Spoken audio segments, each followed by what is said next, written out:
Dear student, today we are seeing application of quadratic equation.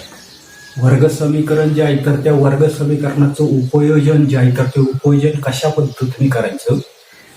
Quadratic equations are useful to solve the problems arising in our day to day life. वर्ग समीकरण जे आहे तर त्या वर्ग समीकरणांचा उपयोग आपला असणारे जे काही दैनंदिन जीवन जे आहे तर त्या दैनंदिन जीवनामध्ये असणाऱ्या ज्या काही अनेक समस्या ज्या आहेत तर त्या समस्यांचं निराकरण करण्यासाठी याचा वापर त्या ठिकाणी केला जातो. The methods of solving problem consist of the following 3 steps. या ठिकाणी वर्ग समीकरण जे आहे तर त्या वर्ग समीकरण सोडवण्याच्या 3 पद्धती ज्या आहेत तर त्या 3 पद्धती आपल्याला या ठिकाणी दिलेल्या आहेत.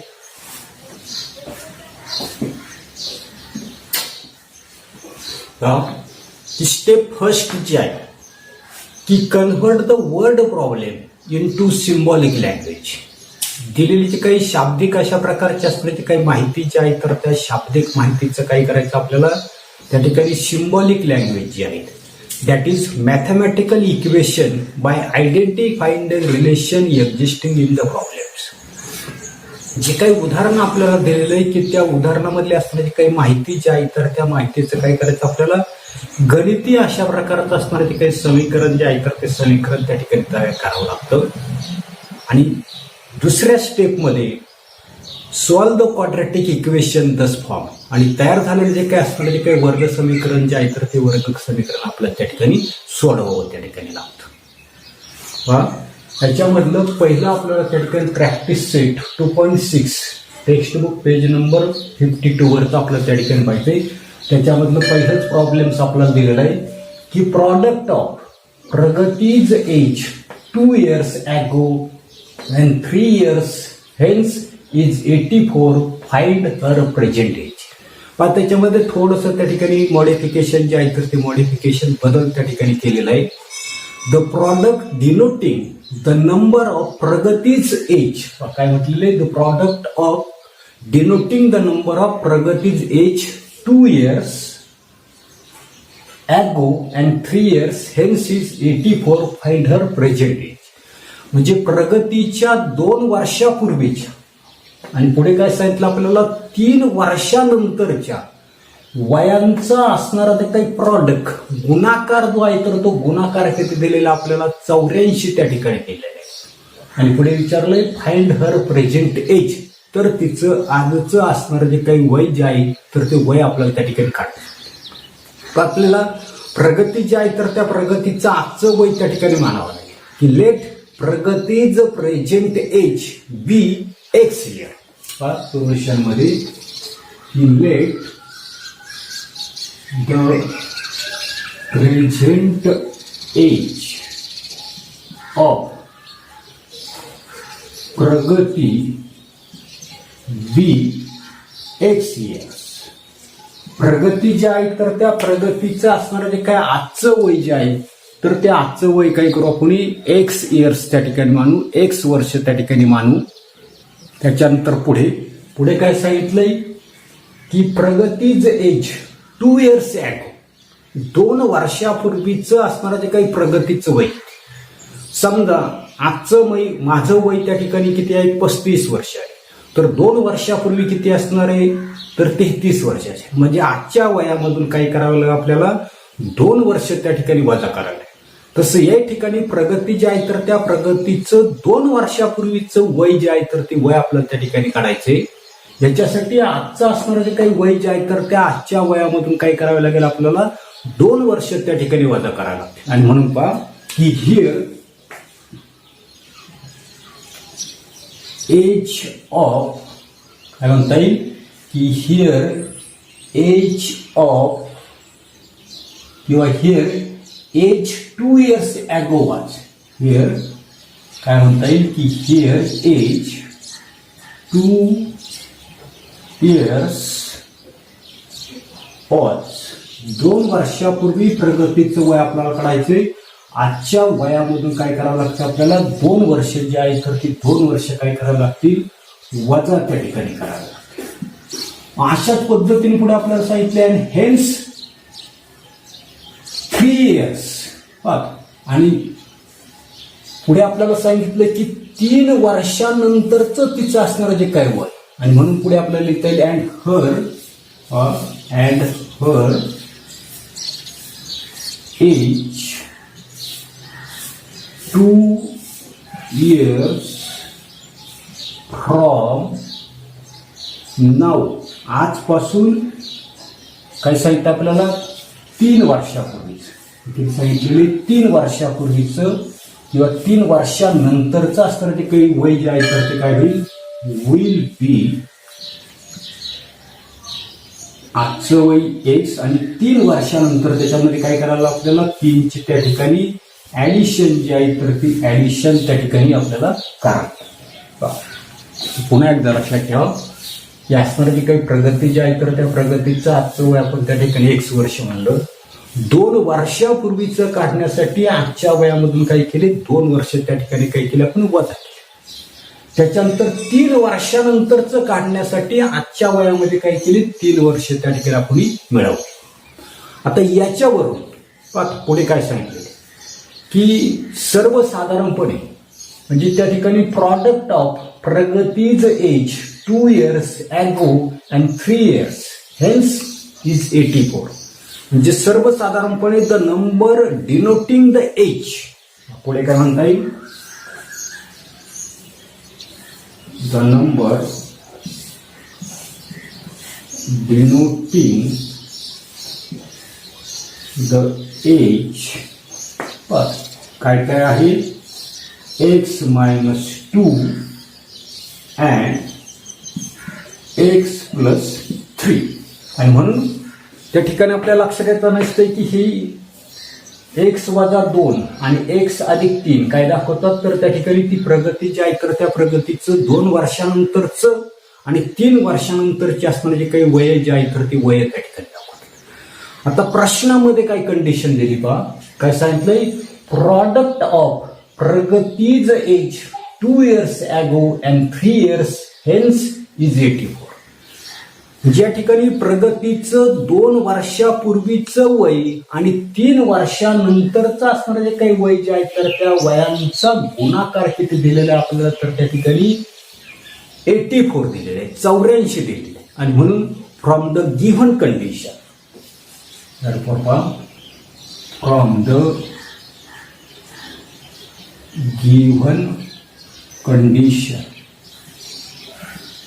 उदाहरणातील अट आपल्या लक्षात आलं की 2 वर्षापूर्वीचं तिचं असणारं जे काही वय आणि 3 वर्षानंतरचं असणारं तिचं जे काही वय, या दोघांचा असणारा जो काही गुणाकार जो आहे तर तो गुणाकार आपल्याला किती दिलेला आहे, 84 त्या ठिकाणी दिलेला आहे. आता याचं रूपांतर कशामध्ये करायचं आपल्याला, क्वाड्रॅटिक इक्वेशन जे आहे तर त्या क्वाड्रॅटिक इक्वेशन मध्ये काय करायचं, म्हणजे एक्स जे आहे तर त्या एक्सने याला एकदा गुणा, या एक्सने 3 ला एकदा गुणा, वजा 2 ने याला एकदा गुणा, वजा 3 ने याला एकदा गुणाकार जर केला तर की x into x, x square, x plus 3x minus 2 ने मल्टिप्लाय केलं तर minus 2x minus plus minus 2 into 3 6 is equal to 80. X square की प्लस 3x आणि मायनस 2x किती शिल्लक राहिले, x minus 6 minus 84 is equal to 0. Therefore x square plus x, तर minus 84 आणि मायनस 6 यांची काय करायची आपल्याला त्या ठिकाणी ऍडिशन जी आहे तर ती ऍडिशन त्या ठिकाणी आपल्याला करायची, म्हणजे किती झाली, 90 झाले, मायनस 90 झाले. म्हणजे अशा पद्धतीने आपल्याला क्वाड्रॅटिक इक्वेशन जे आहे तर ते क्वाड्रॅटिक इक्वेशन त्या ठिकाणी दिलेलं क्वाड्रॅटिक इक्वेशन कशा पद्धतीने त्या ठिकाणी सोडवायचं हे आपल्याला माहिती आहे. आपण काय करू, फॅक्टरायझेशन मेथड जे आहे तर त्या फॅक्टरायझेशन मेथडने त्या ठिकाणी सोडवण्याचा प्रयत्न करू. या ठिकाणी किती आहे, मायनस 90 आहे. आता मायनस 90ची अशी 2 अवयव शोधायची की त्याचा मल्टिप्लिकेशन किती आला पाहिजे, मायनस 90 आली पाहिजे आणि ऍडिशन मात्र किती आली पाहिजे, प्लस 1 त्या ठिकाणी. की 10 into 9 चिन्ह द्यायचे शेवटचे पद जर ऋण असेल तर आपल्याला माहिती मधल्या पदाचं चिन्ह काय करायचं दिसतो आपली मोठ्या संख्येला देताना दिसतो आणि उरलेलं चिन्ह उरलेल्या संख्येला. गुणाकार जर आपण केला +10 -9 मल्टिप्लिकेशन त्या ठिकाणी किती येताना दिसतं प्रॉडक्ट जे आहे तर ते 90 येतात. +10 -9 ऍडिशन केली तर ती बरोबर 1 येताना दिसतं म्हणजे फॅक्टर आपण त्या ठिकाणी बरोबर. मग आता याच्या पुढे पहा याच्यानंतर काय करायचं आपल्याला की x² प्लस ची फोड आपण मधल्या पदाची फोड कशी केली तर 10x - 9x - 90 = 0. त्या ठिकाणी ग्रुप तयार केला आपण गट तयार केला. पहिल्या गटामध्ये काय कॉमन दिसते x कॉमन काढलं तर काय आलं x + 10. दुसऱ्या गटामध्ये काय कॉमन दिसते -9 आपण त्या ठिकाणी कॉमन -9 जर कॉमन जर काढलं तर काय आता दिसते x मायनस होताना दिसते प्लस 9 ने 90 ला भागलं 10 = 0. देअरफॉर पुन्हा आपल्याला x + 10 कॉमन त्या ठिकाणी काढता येईल. x + 10 आपण कॉमन जर काढला तर इथे काय शिल्लक राहता दिसते x हाही कॉमन काढलेलं आहे -9 = 0. x + 10 = 0 or x - 9 = 0. Therefore x = आता +10 आहे या बाजूला गेला तर -10 or x = -9 आहे +9. पहा या ठिकाणी एकच्या असताना काही दोन व्हॅल्यूज आपल्याला त्या ठिकाणी मिळाल्या. एक मिळाली -10 दुसरी मिळाली +10. आता याच्यापैकी -10 हिची असताना काही किंमत आहे पहा बट x म्हणजे काय असणार आहे एज असणार आहे but the age cannot be negative. आपल्याला माहिती काय की वय जे आहे तर ते वय कधीही त्या ठिकाणी ऋण असू शकत नाही आणि म्हणून काय होणार आहे आणि therefore x = -10 is unacceptable. Unacceptable म्हणजे अग्राह्य आणि म्हणून एकची असणारी काही -10 ही जी काही किंमत जी आहे तर ती किंमत काय म्हणणार आपण अग्राह्य त्या ठिकाणी म्हणणार आहे आणि म्हणून ग्राह्य किंमत कोणती असणार आहे आपली +9. आणि देअरफॉर पहा की प्रेझेंट एज ऑफ प्रगती त्याही म्हणलेलं आपण x = काय म्हणता येईल आपल्याला 9 इयर्स. अशा पद्धतीने आपल्याला हा जो काय असणार तो काही प्रॉब्लेम्स जो आहे तर तो प्रॉब्लेम्स त्या ठिकाणी सोडवता येईल आणि म्हणून प्रगतीचं आजचं असणार जे काही वय जे आहे तर ते आजचं वय किती असणार आहे 9 वर्ष त्या ठिकाणी असणार. आता सेकंड एक्झाम्पल आपल्याला दिलेले the sum of the square of 2 consecutive even natural number is 244. काय say 2 consecutive even natural number म्हणजे 2 क्रमागत समनैसर्गिक संख्या. काय सांगितलेले 2 क्रमागत समनैसर्गिक संख्या. काय सांगितले the sum of the square of the 2 consecutive even natural number is 244. म्हणजे 2 क्रमागत नैसर्गिक संख्यांच्या वर्गांची बेरीज आपल्याला दिलेली 244 आणि पुढे सांगितलंय फाइंड द नॅचरल नंबर. तर त्या नैसर्गिक संख्या समनैसर्गिक संख्या आपल्याला शोधायची. आता नैसर्गिक संख्या आपल्याला माहिती कोणकोणत्या सम नैसर्गिक संख्या आपल्याला विचारले. उदाहरणार्थ त्या ठिकाणी आपण म्हटलं 2 4 6 8 अशा त्या ठिकाणी समनैसर्गिक संख्या. मग आता ते आपल्याला मानायच्यात. उदाहरणार्थ पहिली समनैसर्गिक संख्या मी त्या ठिकाणी x मान. मग आपल्याला 4 कधी मिळेल तर x मध्ये काय करावे लागतील आपल्याला त्या ठिकाणी किती मिळावे लागतात 2 त्या ठिकाणी मिळावे बरोबर. त्याच्यानंतर आता 6 मिळवायची तिसरी मिळवायची असेल तर काय करावं लागणार पुन्हा पहिली असणारी जी काही संख्या जी आहे तर त्या पहिल्या संख्येमध्ये 4 मिळायला. चौथी आपल्याला मिळवायची असेल तर पहिल्या संख्येमध्ये किती मिळावे लागतील आपल्याला 6 त्या ठिकाणी. म्हणजे क्रमागत नैसर्गिक समनैसर्गिक संख्या जर मिळवायची असेल तर अशा पद्धतीने त्या ठिकाणी आपल्याला मिळतात. तर आता पुढे काय सांगितलंय की फाइंड द नंबर. तर त्या संख्या आपल्याला काय करायच्या, शोधायला त्या ठिकाणी सांगितलं. मग आता प्रश्नामध्ये आपल्याला 2 कॉन्जिक्युटिव्ह इव्हन नॅचरल नंबर त्या ठिकाणी मानावी लागते. ते आपण काढलेली कशा पद्धतीने मानायची ते आपल्या लक्षात आले येते. म्हणून पहा solution, let the 2 consecutive even natural number ही 2 क्रमागत सम नैसर्गिक संख्या ज्या आहेत तर त्या संख्या आपण मानायच्या. ती पहिली कोणती मानली, एक्स, आणि दुसरी जी आहे तर ती दुसरी कोणती आहे, x+2 अँड x+2. आपल्याला 2च त्या ठिकाणी मानायच्यात, म्हणून दोघांचाच आपण त्या ठिकाणी विचार करणार आहे. बाकीच्या संख्यांचे आपल्याला काही त्या ठिकाणी विचार करण्याची काही गरज नाही. बरोबर, असं आपल्याला त्या ठिकाणी. त्याच्यानंतर आता गिव्हन इक्वेशन जे आहे तर त्या गिव्हन इक्वेशन मध्ये काय कंडिशन दिलेली का, the sum of the square of the 2 consecutive even natural number is 244. आणि म्हणून मी त्या ठिकाणी म्हणते की according to the given condition, उदाहरणामधील अटीनुसार. आता उदाहरणामधील अट काय आहे, the sum of the square of 2 consecutive even natural number.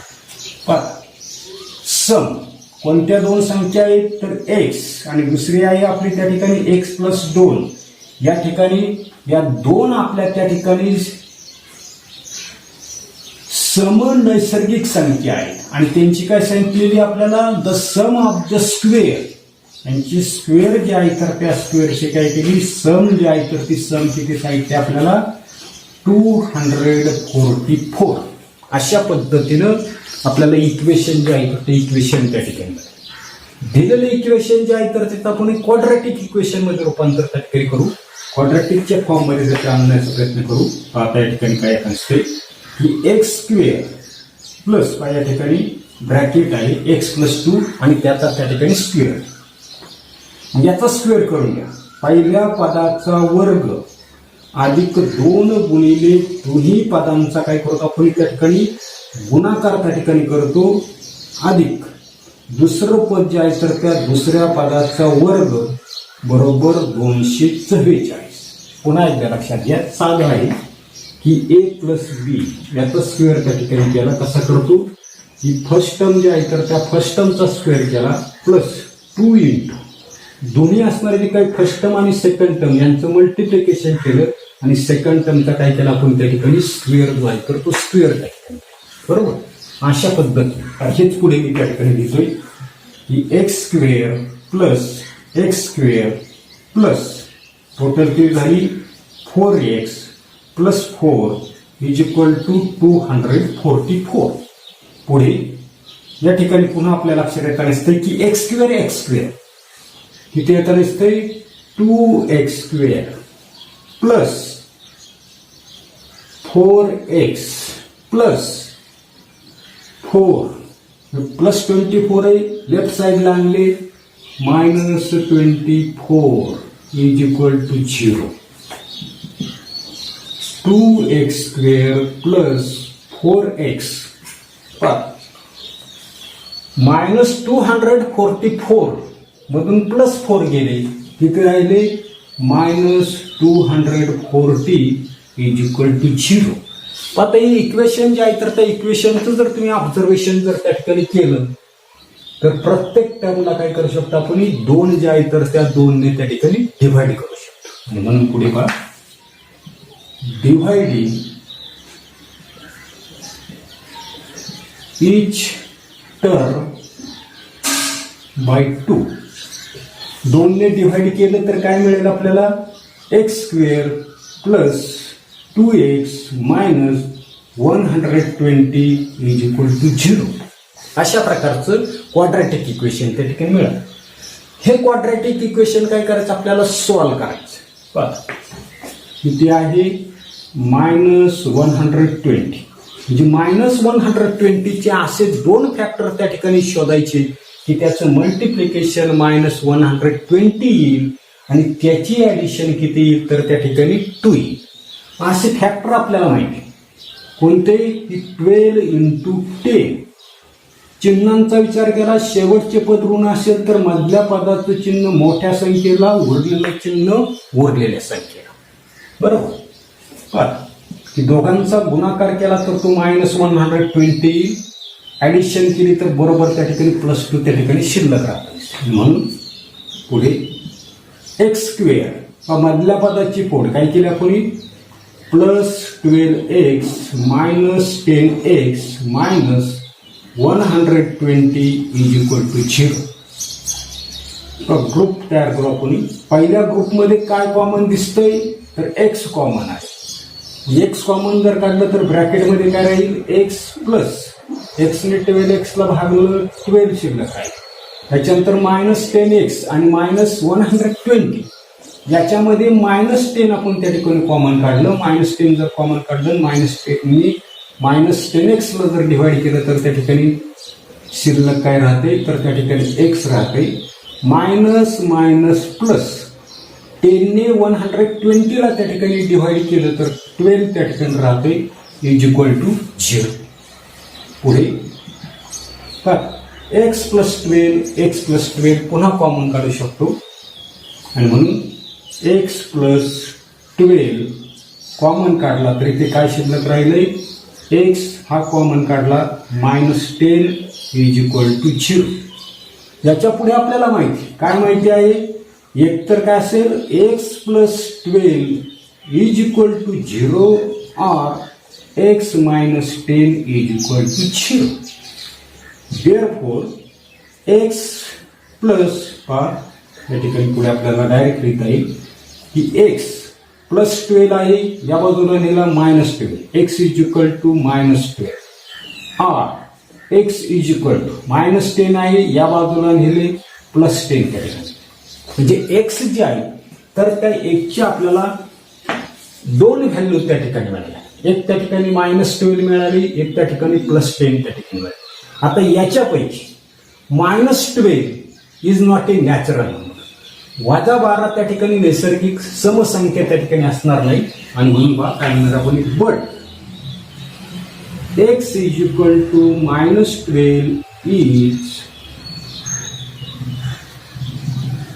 is not a even natural number. x बरोबर -12 ही सम नैसर्गिक संख्या त्या ठिकाणी असणार नाही आणि म्हणून काय म्हणणार आहे आपण therefore x -12 is unacceptable. आणि म्हणून त्या ठिकाणी x बरोबर -12 ही किंमत काय असणार आहे आपली अग्राह्य त्या ठिकाणी असणार आहे. आणि मग ग्राह्य कोणती ऍक्सेप्टेबल व्हॅल्यू कोणती असणार आहे x +10. बरोबर. मग आपल्याला काढायला काय सांगितलं होतं की फाइंड द नंबर. तर त्या संख्या आपल्याला त्या ठिकाणी शोधायला सांगितल्यात आणि म्हणून पुढे आपल्याला लिहिते आणि therefore the two consecutive even natural number